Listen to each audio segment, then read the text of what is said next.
in our international expansion, the first thing we realized is that it's really hard if you don't have a established leader in place to build and scale.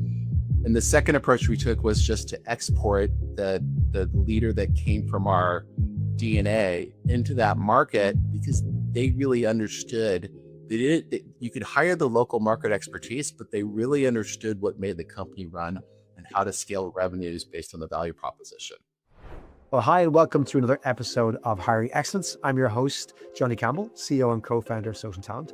And today in the podcast, we're going to be talking about hyperscaling, and particularly hyperscaling on an international scale. In 2026, we're talking about so many companies who are growing at an enormous pace, particularly AI-powered companies, agentic businesses. And those businesses really are scaling just as fast as the LLMs seem to be scaling in their functionality.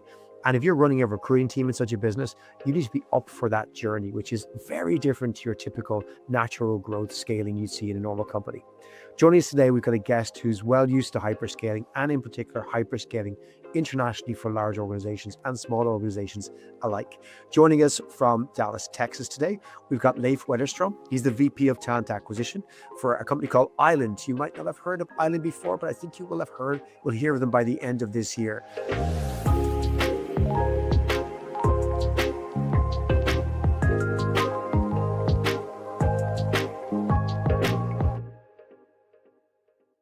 Leif, it's really great to have you on the podcast. Wondering if you might just introduce yourself to our audience and tell our audience a little bit about Island and what Island are doing in the AI world. Thanks so much, Johnny, for having me, and really excited to be with you today. So, Leif Wennerstrom, head of talent acquisition for a company called Island. Island created the very first enterprise secure browser, but we're actually moving into what we call the enterprise platform. So the easiest way to think about that is think of all of your agentic workflows and all of your deeply secured data sets. What we do is we create an environment for you to be able to work in that environment. 8 of the largest 10 banks in the world use us, and we're actually growing at 100% annual recurring run rate right now. So we are also right in hyperscale. Wow. And so what kind of staff numbers do you have at the moment, Leif, and how long has the business been around? Yeah, so we're about 750 employees today. We were about 2/3 of that a year ago. We're adding a few hundred more people today. And a lot of what we're entering into is our international expansion. We've established ourselves in the US, in Canada, in EMEA, and we're going to start to scale outside the United States in the next 24 months as well. So, Leif, I hinted at it earlier on, but this isn't your first rodeo when it comes to kind of real blitzscaling, as Reid Hoffman would call it. Tell me about your history. Where have you seen this before? And maybe, if you wouldn't mind sharing with us, where you haven't seen it before, because you've seen both traditional scaling and this kind of hyper scaling. So, talk me through your career highlights, if you don't mind. Yeah, so I'll go back to kind of the early days. I started in third-party recruiting, but one of my first gigs was in the dot-com world, where I joined a company at 256 employees, and I exited 24 months later at 2,000. So crazy growth, got the bug for it. I joined another company called NetApp at about 5,000 employees and left at 13,000 employees 7 years later, right? A little different kind of scale. I worked at a large company. Everybody's heard of SAP. Another company called Cloudera. Cloudera, I joined at 450, exited at 1,000, built the whole go-to-market motion. And then another company called Procore. Procore, about 700 employees back in 2017, and I left in 2022 at about 3,500 employees. Also spent a year at Cisco Systems, which everybody's heard of, at about 70,000 employees. So I've seen a lot of really interesting growth the last few years before Island. We're at the company called Dialpad. Really interesting transformation as we build operational efficiencies around the world. So for anyone listening who's never done hyperscaling, right, they might be thinking here going, "Ugh, we hire more than that per month or per year or whatever. So therefore, what's the big deal? What is the big deal? What's the big difference when you're accelerating your hiring growth by such a number? Like, I think hyperscaling is often defined as anything above 20 or 30% employee growth in a given year. So summarize to me, what are the big differences? Why does it feel different? Why does it need a different approach? So the experience at SAP, for example, 20 years ago was a large established multinational corporation where the engines built to hire and you're established in different countries. However, when I went to work at Cloudera, literally 450 employees, one employee in the UK, and in 18 months, or sorry, over the course of 6 months, we created 8 different entities in new markets around the world. That's very different because it comes down to the talent strategy. How do you enter each of these countries to go build go-to-market expertise? How do you set up the function correctly in a way that makes a lot of sense? So it's less about the volume and more about the sophistication of how do you Mm. bring in the best person in Germany, in France, in South Korea? How do you put that first person in Sydney? It's a very different motion than we have a team of 20 and we're going to 40. So a lot of the work that I've done, especially there, and then eventually did more of it inside Procore, at this time frame at Cloudera from 2013 to 2015, it was really quick expansion into new countries where we had no clue how to do business, how to get business done. It was literally off the gates, making it up as we went. So that was the big takeaway and why it's so different than an established organization. It's the uniqueness of getting into those markets and doing it the right way so that you maintain your brand, you scale revenues, and you create an exceptional experience. Leif, I'm probably showing my or our age in this comment, but is there an element of MacGyver to it in that you're literally having to create things as you go, processes, functions, systems, literally, because I think, in an SAP type organization, in a Cisco type organization, there's a process, there's a person to go to, there's a team to ring when you need something. I imagine in that kind of a scaling environment, there just isn't. You're the first person who's come across this problem. You're told, hey, you go fix it. Is there an element of MacGyver to the whole thing? It's entirely a MacGyver. So when I did this for the first time at Cloudera, literally Wayne Kimber, who is the controller, I would be, in his office every 10 days going, okay, what is the status of this particular entity creation? Do we need to call the lawyers? Like I'm getting on the phone with lawyers and bankers and like helping figure out what the business, like I had no experience doing any of this, but I'm literally down in the weeds trying to figure out, okay, who's the benefits broker? So it's those kind of things where you're trying to like put these pieces together where you know, there's no person to do that job. It's Mm. it's you. You're the recruiting leader. You're the one who the executive comes back to and says, "Hey, how's hiring going?" And so you may have an amazing team of people and partnership, but none of them often feel the same level of pain as the CEO coming to you wondering, so, is this person hired yet? Like what stands in the way? How do we unblock stuff? So there's a tremendous amount of trying to orchestrate stuff and figure out, what are business practices in this part of the world? How do you stand stuff up? Right? Oh, we don't actually have a talent brand. Like, what does this look like? What, boy, this isn't going to work here versus there. So a tremendous amount of trying to figure out and problem solving in places where you're entering places where the government may not actually want you to be doing business there, which is a whole another can of worms. So I imagine other issues that pop up include, we don't have a comp plan or policy here. Do we offer stock? Can we offer stock in this market? Is there a reload package available? Do we do reload? How long is the notice period in this market? What's the normal expectation? Do I need to make two offers to get one person hired here? Or can I trust that somebody will turn up the first day in 3 months' time if the notice period's long? It's all those issues, I imagine, and more. And you're only uncovering it, in the trenches as you're working roles for the business. The real skill set is resourcefulness, right? The real skill set isn't, oh, I know this market. The real skill set is you may have been working in a market 4 years ago and the market's different, right? Conditions different, politics are different, whatever the case is, the business. So it's understanding how to get to the right people to figure out how to go into that. And then it's understanding your own organization. To your point, Johnny, yes, like, is it legal to do equity in this market? How do we get around that? We've never thought about doing business in Dubai or this country or that country. Huh, we're gonna have to figure this out. Well, our lawyer says this. We can have more than this number of employees, but if they're contractors, we're okay. Are we gonna scale?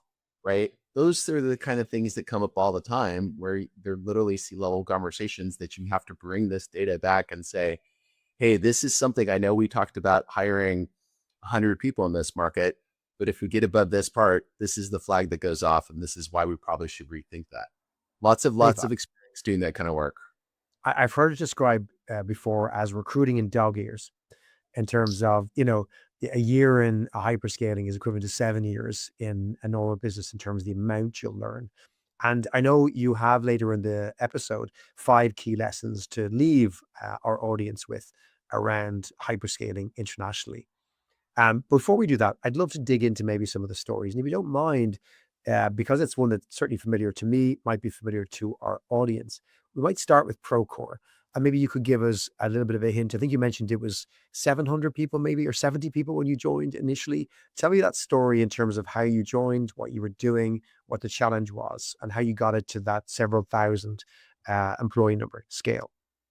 Yeah, I was working for an amazing leader at Cisco Systems, Judy Kruger, and with one of our good friends, Kevin Blair. And surely enough, an exec coach of mine who was the former head of talent at SAP, we're having a conversation. And this was like my aha moment. Mark Stanky is his name. We were talking and he said, Leif, like, you're a startup guy. Like, what are you doing working at a huge company right now? I'm like, well, it's fun, right? And I found a way to enjoy it. What took me to Procore was I had a chance to meet my then future boss, Steve Mayer, who had huge jobs, VP of talent at Yahoo. And secondarily, going to work for him, plus also the previous VP of sales at Cloudera had become the EVP of sales at Procore. So I knew this is an established team. I knew this is an organization that they're doing. Day one, they didn't have a leadership role. So I took an IC role, stepped back, rolled my sleeves up and said, let's just start recruiting people. We were based in Santa Barbara. Now, Santa Barbara is not the hotbed of tech talent in the world, but it's an amazing place. So we had to figure out, number one, we weren't going to convince the executives to relocate the headquarters to San Francisco or somewhere else. So we needed to come up with a talent strategy to get amazing people there. What we had done in 2017 is actually decided that Sydney, Australia was the best launching point into APAC. So the company had established roots by then in Vancouver, and then secondarily established roots in Sydney. The strategy that they took was really interesting. The business model of selling, and Procore is in the construction software space. So the business model of selling construction software was to build your BDR function to generate leads, pipeline, and then from there, bring on account executives, bring on marketing SEs, and so forth. So they took that approach, but they did that before they hired a senior leader in Sydney. So when I joined, right, the team was established and it was operating, but as you can imagine, without a senior leader there with deep domain sales expertise, there were some problems. Fortunately, really quickly, we hired a gentleman by the name of Tom Kiermacher. Tom had scaled at Salesforce. He had extensive experience. So he did a fantastic job of helping streamline how we scale and operate throughout APAC. We did the same thing, and we actually took a little bit different approach. So that was taking the local market expert who'd done it in region and execute and bring that person in and start to scale. In 2018 and through the next period, right, we started to develop a true talent brand. And what I mean by that is Santa Barbara had a great reputation for us being able to hire people who could bring their dogs to work and love going to the beach, right? So that was the initial talent brand. As the company scaled, right, we needed to switch the talent brand to be something totally different. Where we landed is that we were building the software that builds the world, right? So because of that changed the way that we operated around the world. It changed our values. It changed how we thought about leadership. And what that led to is when we decided to put our first person in London and expand in EMEA, rather than going to the local expert, we decided to take one of our super high potential executives, Brendan Oliveri, and he moved to London because we wanted to make sure that we instilled those values and attributes of the Procore brand in EMEA. And Brandon was the first person to do it. So in our international expansion, the first thing we realized is that it's really hard if you don't have a established leader in place to build and scale. And the second approach we took was just to export the leader that came from our DNA into that market, because they really understood they didn't you could hire the local market expertise, but they really understood what made the company run Sure. and how to Mm. scale revenues based on the value proposition. So those were like the first 24 months of working there. And then after 24 months, COVID hit, right? We suddenly started to shrink things. But then post COVID, we were preparing because the company went public in 2021. And in doing that, a new CHRO by the name of Pat Waters. Pat was the CHRO of a company called LinkedIn, a company called ServiceNow. So she joined, and one of the things that at about 2,500 employees, and I joined at 700, we realized is that, right, that next level of VP, SVP level talent, when you go through an IPO, right, oftentimes you have to think about the next generation of talent because the company changes. And so I was tapped on the shoulder to focus both on our executive hiring. But then the other thing, even though we had scaled outside the United States, Johnny, is 70% of construction revenue takes place outside the United States. And we still were operating very much like a US company with international operations. So I stepped into the role and I focused one on executive, but then two on international operations. We built a team in Sydney and built a team in Europe. And that's when we started to really go much deeper into all the international markets and outside the United States that Procore entered. So super wild ride, super exciting. Every time we entered a new country, it was different. It was a very different experience post public versus pre IPO, right? All the rules changed, how we thought about the business changed, expectations changed, but really amazing experience. I don't know if you knew, Leif, that Steve was on the podcast the day that Procore went public. He'd come from ringing the bell to do a podcast in a hotel room with us, and then back to a party with the rest of the team in Procore. And Pat then joined us when she moved on to her next company on the podcast as well to do a chat. So you're following in great Procore legendary footsteps. I am really fortunate to work with some amazing people. So listen, I know that you also had a pretty interesting experience in Cloudera. Not just that you did internationalization again there, but you worked in a particularly unique market. Certainly, from my experience, it's a pretty unique market in Japan. Tell me about that. Yes. So what was really exciting about that is that when I joined Cloudera initially, there's the APJ lead and nothing else, right? There was one person in Sydney that was trying to build no presence in Japan, one person in Europe. And so as we built things out, one of the things that really struck me was, and some of your listeners may or may not have recruited in Japan, but a lot of organizations set up their international markets with, you know, Asia Pacific reporting in, and then Japan as its own entity. And the reason Mm. being it's so unique, right? The way that business operates, the way that people do business. And so one of the things that really we learned as we went into this is we ended up going out and hiring our country leader for Japan. Business was really good, right? Cloudera was in the data business and it was exploding. And the thing that was something that wasn't obvious to everyone that became really obvious to us is that we needed to figure out how to go find somebody that was incredibly unique. And I know every recruiting leader has faced this. But what we found is that going into Japan, we just couldn't start dialing for dollars, right? And in fact, a lot of organizations have a really deep network of local contingency or retained recruiters that do a lot of the work. But we were really focused on going and getting the best person, and we ended up finding this person. Reason I say this is that the approach that we took is that we wanted to find somebody who was really established and actually born and raised in Japan, but had really good experience working with US based companies. Mm. There's a lot of business reasons why that was valuable. And as we entered this market, it was really important that we did this in a really thoughtful way. What we ended up doing is hiring an exceptional leader who had all the right pedigree, the right experiences, the right hands-on. And what was really different and unique, and this is the model that I've seen over and over, is that when you're the first person on the ground, even though you're the country manager or the people leader, right? to your point, right? When you're going into new markets, it's you, right? You're the Mm. person on the ground trying to stand stuff up. So the Cloudera experience, what I learned the most about that, taught me a lot about how I thought about scaling in other parts of the world, scaling across the globe, is that every leader that you hire, they can be an exceptional manager, they can be a great leader. It's a very hands-on role. And that was especially obvious when we went into Japan. We had to find a very unique person who not only had the pedigree to be able to do what we needed to do, but was willing to get their hands really dirty and build something that didn't exist. I love this Super. kind of pattern of no pattern, so to speak, is that, if the example you gave in Procore was I was looking at a market where you needed to find someone who understood deeply the Procore philosophy and culture and export that.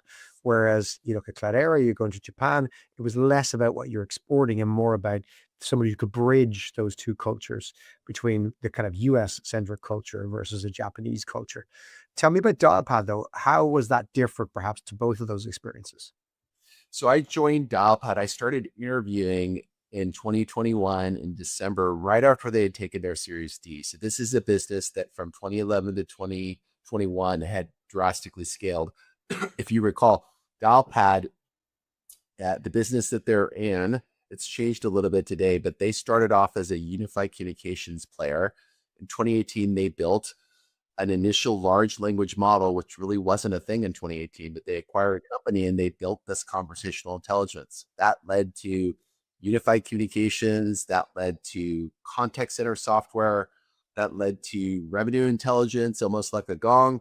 And what brought me there was the idea that we were building a product for recruiting that measured all the things that you see in revenue intelligence. So think of some of the most interesting technologies out there around measuring recruiter productivity.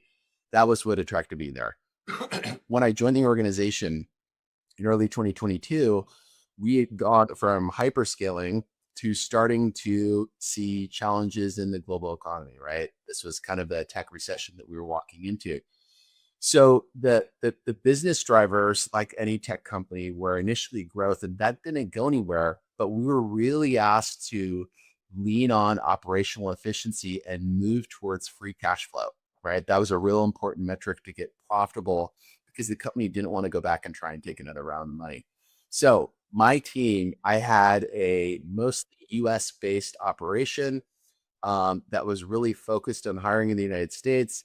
And the CTO and the chief product officer and the CEO and my boss, the CHRO, made the decision that we had made an initial investment in Argentina and we were seeing massive returns. We had made an initial investment in Philippines and we started to see massive returns.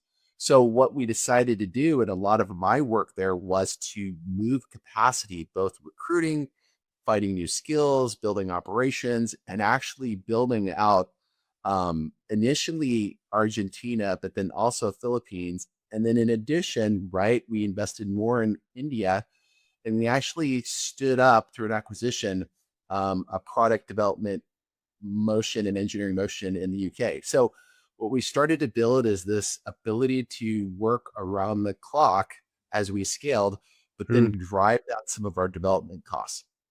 The reason I say that, it was a very different approach, but through the maturity of that process, we went from an organization that was really locked in on just building operations there to by the time I left, we were starting to recruit in the United States from those markets. So we're starting to find capacity for recruiting in different parts of the world. And we pointed recruiters to different regions and geos, and that expansion drove a lot of efficiency, a lot of production. It became a model that as I started thinking about what's next, right? Because my nature, my home is growth. And the growth wasn't quite the same.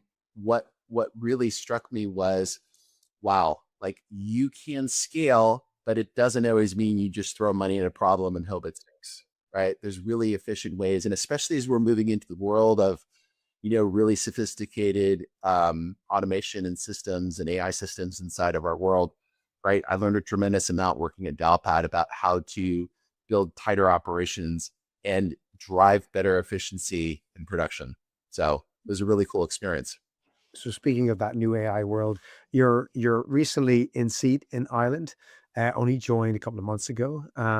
And no doubt you've kind of tried to piece together the lessons you've learned in your career to kind of see how you can use them to affect an island. So if you wouldn't mind, share with us those lessons as you've been thinking of them over the last couple of months. If you come into this new role, as you're thinking about how do you uniquely put your experience to practice in an organization like Island. For anyone listening here who's scaling their own team, they're hyperscaling internationally or just scaling internationally, what advice can you give them? Yeah, so there's five specific lessons that I can give you that are really, some of them you're going to think this is really obvious, but some of them it may not be as obvious. So the thing that I've learned over the last 15 years of scaling operations around the world from a TA perspective, number one, know your outcome. Okay, and Mm. I'm going to give you a quick anecdote. One of the businesses that I was part of was trying to establish roots in Europe and scale, and they were thinking about where do you put the international headquarters, right? It is going to be somewhere in Europe. And a number of cities came up. Okay. And one of the executives was really clear that like this one particular city was exactly where we needed to put this location. Having said that, as we peeled it back, it turned out that this executive had a second house there. They actually liked to vacation there. And so, even as sophisticated as an organization can be and as outcome oriented as it can be, you're still going to find people that have real natural biases on where they think something should be, even if it may not be the best place for talent, the best place for customers.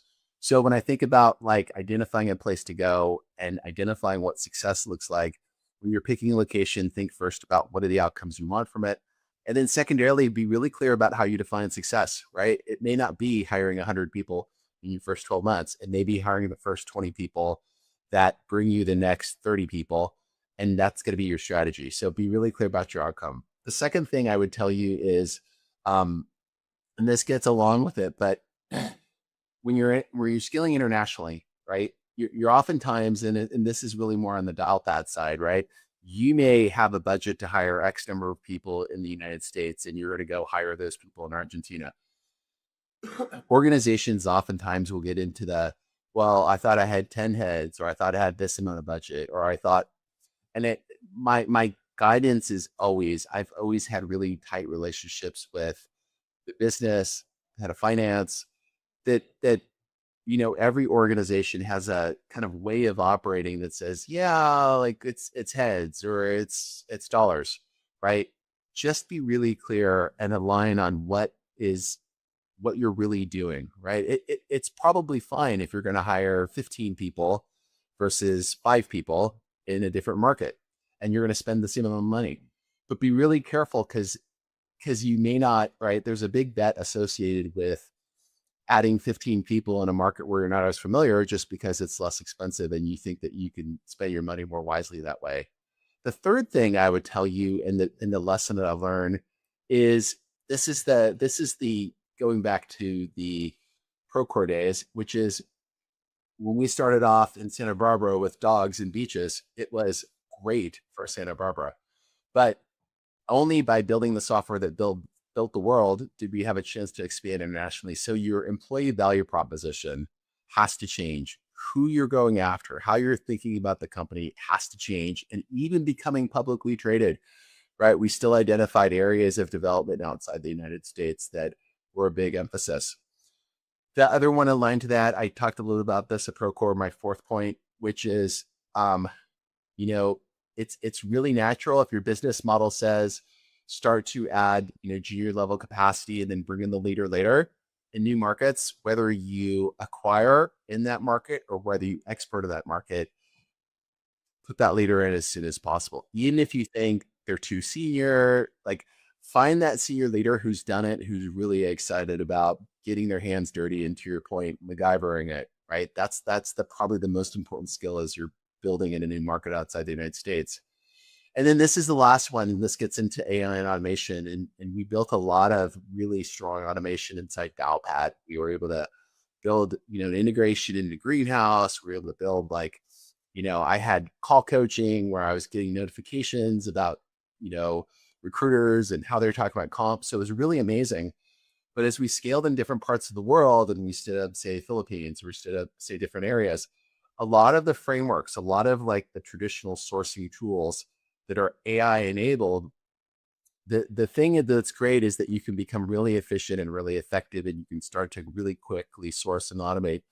The downside to that is you have to be right about the approach. If you're entering a new market and you think that this is how people recruit in India, or this is how people recruit in this market, and you turn on your systems and you accelerate it really quickly, you just accelerate a really inappropriate way to enter that market. So, especially in the world of super hyper, automation, AI, agentic recruiting, be very careful about entering new markets using that technology, how you enter, how you accelerate. It as exciting it can be, and you're going to have a lot of pressure to kind of go fast and hit the mark and operate with speed. New markets are an entirely different animal, and oftentimes when you're going into it, you don't know what you don't know about your messaging or your technology or so forth. So those are the 5 things that I'd leave your audience with.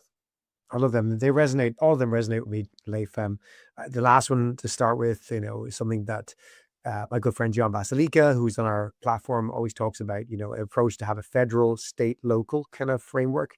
There's some things that are federated, some things that are at the state level, some things that have to be kept local. And is that kind of global approach, as you say, it won't always work in new markets, and you're kind of probably feeling pressure to scale and have a consistent system. But it's recognizing when it breaks and understanding that some things are okay to be localized, whilst other things should be absolutely kept at that kind of federated level. Things like the EVP expanding beyond the local. Hey, we all live in a beach. It's wonderful. Bring your dog to work. Well, maybe you're going to work remotely. Maybe you're going to work in one of our new offices. And that disconnect, what can become a strong EVP can repel people because it just doesn't ring true to them. And your first point in particular, Leif, in terms of know your outcome, this is something that comes up time and time again when you talk to true leaders in the TA space. It's they know what they're optimizing for. They know what the North Star is, because sometimes the North Star for the business isn't what you think it should be in TA. And you can run a very fast machine or a low cost machine, but that's not where the business sees value, or it's not where they should see value. So knowing what you're optimizing for, having that outcome orientation, and then working back from the outcome is really interesting. I remember a leader telling me once about a new ATS she was bringing in, or CRM she was bringing in. I said, "What's wrong with your old ATS?" She said, "Well, it's really interesting. The old leader who she took over from, she said, had optimized for data, for insights. She said it was a brilliant ATS CRM for that. She said that was the outcome we wanted, great insights. But to get great insights in an ATS, you have to have friction to capture data points, and that gives a horrible candidate experience." She said, "We're optimizing for candidate experience." And I love the kind of the outcome orientation meant that her view on what a good ATS was different. She said, all ATSs are good or all ATSs are bad, depending on what your outcome is. So I think having that outcome orientation always is kind of North Star for leaders. Leif, I know we're at time. I really appreciate you sharing those 5 words of wisdom. Tell me what's in store for Ireland as you get your feet firmly under the desk this year. What are you expecting to be working on? What's in store for the business? And perhaps do you need help in trying to get there from anyone listening? Absolutely. So, Johnny, first of all, I had a chance to go to Las Vegas last week to our revenue kickoff. And let me tell you, it's amazing when you're working in a business that's growing 100% year over year. It's really an exciting time because we are literally changing the way that people work. And what I will tell you is that we are about 750 employees today. We're going to add a few hundred employees this year. We're really thinking about solving big business problems, and they tie back to the way that people work. And most of the people, I'm sure all the people on this call, are working. And so we really solve a big problem from an enterprise perspective. So we're gonna expand in Europe. We're gonna start to expand in Asia. What we're really focused on is if you're in the talent acquisition space and you love big, complicated, difficult problems, you love building, you love going after and creating things that didn't exist, right? That's the kind of talent that we're looking for as we're thinking about it. I'm based in the Dallas-Fort Worth area. We actually, with the exception of some of our enterprise seller roles, we put all of our roles mostly in our offices. So we have an office in Reading in the UK. We have an office here. We'll probably expand. But those are the hotspots of where most of the roles will reside, and you'll start to see them on the website. But we're looking for just great people. If you're willing to live in Dallas, Texas, you're willing to live in Reading right now, and that's who you are, and you're in the TA space, or you've built businesses in and around the world of technology, and you're going after and you love working with large enterprise customers, solving problems like the top 10, 8 of the top 10 banks in the world, we want to hear from you. So that's what we're looking for. That's what we're doing. I'm super excited for this year, and appreciate the opportunity to spend time and share the lessons learned. Like, we appreciate you coming on the show and sharing those insights with our audience. So thanks again for joining us. I'm looking forward to seeing you in person next week when I'm in Dallas. And again, as always, thanks for sharing your stories. Awesome, Johnny. Thanks so much. And thank you for listening this week. I hope you really enjoyed that story of hyperscaling, and particularly the international elements of it. I think it's a unique experience. I hope many of you are going to go back into hyperscaling as the economy motors into high gear, or different parts of the economy begin to hopefully go into high gear late 2026. We'll be back again next week with another great leader story on the podcast. As always, don't forget to subscribe wherever you listen to the podcast, on Spotify, Apple, wherever you find your good podcasts. Or don't forget to join us live when we broadcast initially on LinkedIn, on the Social Talent, or my homepage, and also on YouTube. We'll see you next week.